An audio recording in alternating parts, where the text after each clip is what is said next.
Welcome to our YouTube channel, Psychologer, Your Mind, My Words. আমি তোমাদের psychologist বন্ধু মৃণাল, তোমাদের নীল। আজকের গল্পটা একটু আলাদা, যার জন্য একদিন রাত জেগে মেসেজের অপেক্ষা করতে, নিজের সব কিছু বিলিয়ে দিতে, তার একটা ভালোবাসি শুনতে পাগল হয়েছিলে। আজ সে তোমার থেকে দূরে, বিচ্ছেদ হয়ে গেছে। কিন্তু আসল মজা জানো কোথায়?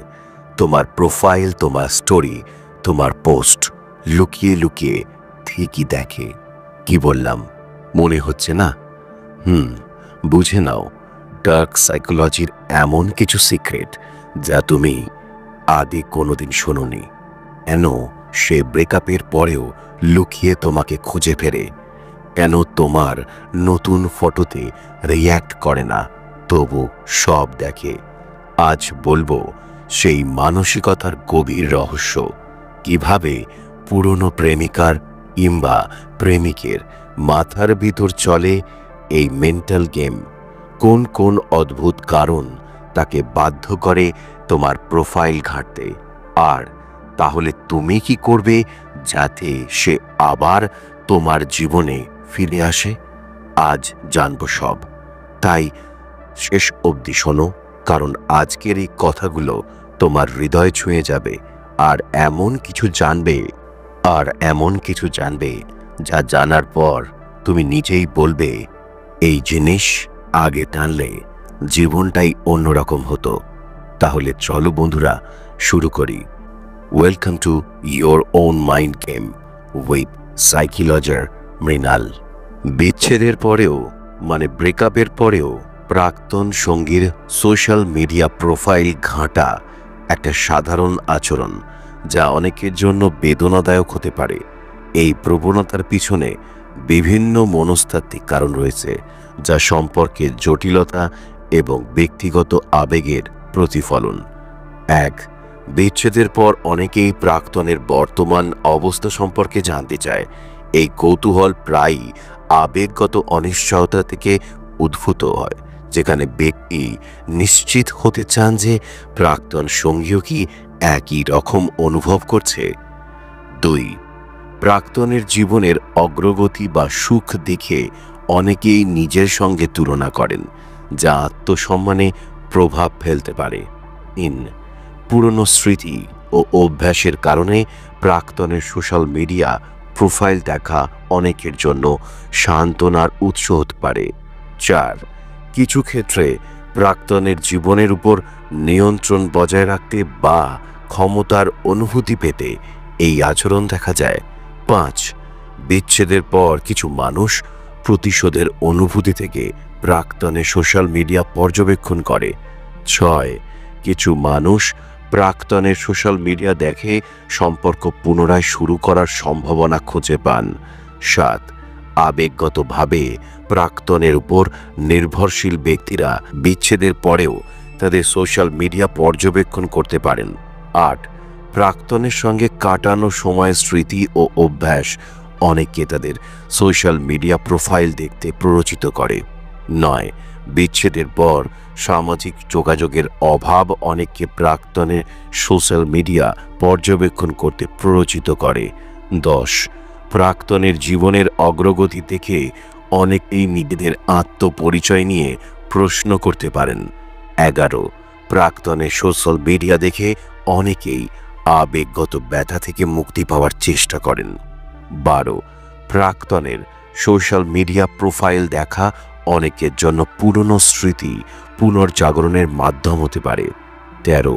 প্রাক্তনের সুখ দেখে অনেকেই নিজেদের দোষী মনে করতে পারেন। 14. সামাজিক চাপ ও প্রত্যাশা অনেককে প্রাক্তনের সোশ্যাল মিডিয়া পর্যবেক্ষণ করতে বাধ্য করে। 15. নিজের জীবনে উন্নয়নের অভাব অনেককে প্রাক্তনের জীবনের অগ্রগতি পর্যবেক্ষণ করতে প্ররোচিত করে।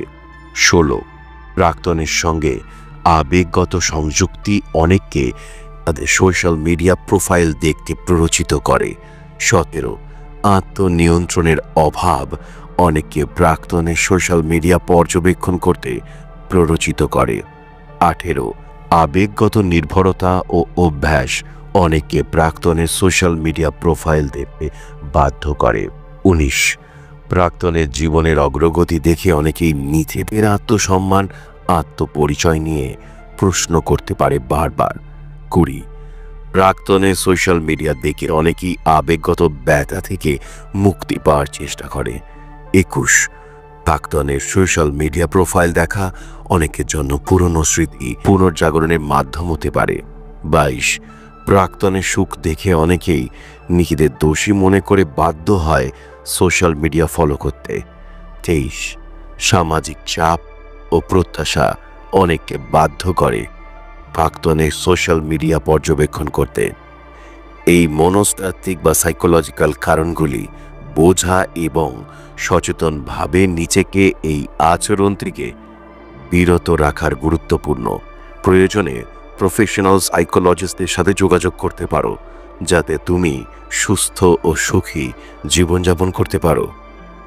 এবার বলবো যে মানুষ তোমার থেকে দূরে চলে গেছে, তাকে আবার মানসিকভাবে আকর্ষণ কিভাবে করবে? 1, কোনো যোগাযোগ নয়, কোনো রিপ্লাই নয়, তার জন্য অদৃশ্য হয়ে যাও। সাইকোলজিতে এটাকে উইথড্রল এফেক্ট বলে। 2, সোশ্যাল মিডিয়াতে হ্যাপি ও প্রোডাক্টিভ লাইফ শো করো। এমন কিছু পোস্ট করো যাতে মনে হয় তুমি তার থেকেও ভালো আছো। এতে রিভার্স সাইকোলজি কাজ করবে। 3, নতুন লুক, নতুন হেয়ারকাট, নতুন ড্রেস আপ, কারণ মানুষ ভিজুয়াল অ্যাট্রাকশনের ফাঁদে পড়ে। 4, কাউকে ইচ্ছে করে ক্লোজ ফ্রেন্ড বানিয়ে সাথে ছবি দাও, তাতে হালকা জ্বালা লাগবে। সাইকোলজিতে একে বলে জেলাসি ইন্ডাকশন। 5, পুরনো স্মৃতি ঘিরে সোশ্যাল মিডিয়াতে কিছু স্মার্ট পোস্ট করো, এমন কিছু যা তাকে পুরনো দিনের কথা মনে করিয়ে দেবে। 6, হালকা হালকা মিস্ট্রি তৈরি করো, কোথায় যাচ্ছ, কার সাথে আছো, একটু রহস্য রাখো। 7, সবার সামনে কখনো তার সম্বন্ধে খারাপ কিছু বলো না, এতে সে সিক্রেটলি তোমার রেসপেক্ট করবে। 8, নিজেকে নিয়ে বিজি থাকো, নতুন কিছু শেখো। সাইকোলজি বলে ভ্যালু এনহ্যান্সমেন্ট। মানুষ তখনই টান পায় যখন দেখে তুমি নিজেকে নিয়ে বেশি সিরিয়াস। 9, নিজের প্রোফাইলে নতুন ইন্টারেস্টিং স্টোরি পোস্ট করো, যা দেখে সে ভাববে, আরে এটা তো আমি জানতাম না। 10, সেই মানুষটার প্রিয় গান বা ডায়লগ হালকা হালকা ইউজ করো, এতে সাবকনসিয়াস মাইন্ডে আবার কানেকশন হবে। 11, একবারও তার প্রোফাইল ভিজিট করো না। সাইকোলজি বলে absence makes the heart grow fonder. 12, নতুন বন্ধু বানাও, নতুন আড্ডা জমাও, হালকা হালকা দেখাও তুমি মুভ অন করতে চাচ্ছ। 13, পাবলিকলি এক্সপ্রেশন দাও না। 13, পাবলিকলি এক্সপ্রেশন দেবে না, কারণ যত বেশি এক্সপ্রেশন দেবে তত বেশি তুমি উইক। 14, নিজের অ্যাচিভমেন্ট, ছোটোখাটো সাকসেস শেয়ার করো, এতে স্টেটাস অ্যাট্রাকশন বাড়বে।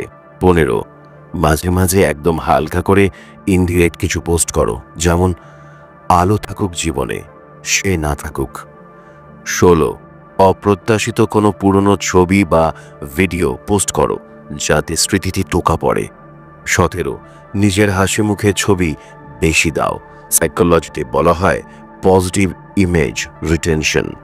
18, কাউকে হালকা হালকা ফ্লার্ট করো, এক্সট্রিম নয়, এতে জেলাসি ট্রিগার হয়। 19, ইচ্ছাকৃতভাবে তার বন্ধুর স্টোরিতে কমেন্ট করো, তাতে সে বাধ্য হয়ে দেখবে। 20, খুব অল্প কিছু কথায় তোমার জীবনে থাকা বা না থাকার গুরুত্ব বোঝাও, যেমন যারা যায় তারা চায়, আমি দাঁড়িয়ে থাকবো না। 21, নিজেদেরকে কখনো মেসেজ বা কল করো না, তুমি ইন্ডিপেন্ডেন্ট, এটা বুঝিয়ে দাও।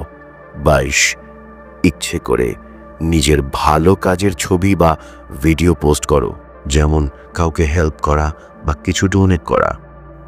23, নিজের সাথে প্রেম করো, এমন লুক বানাও যাতে সে ভাববে আমি কাকে হারালাম।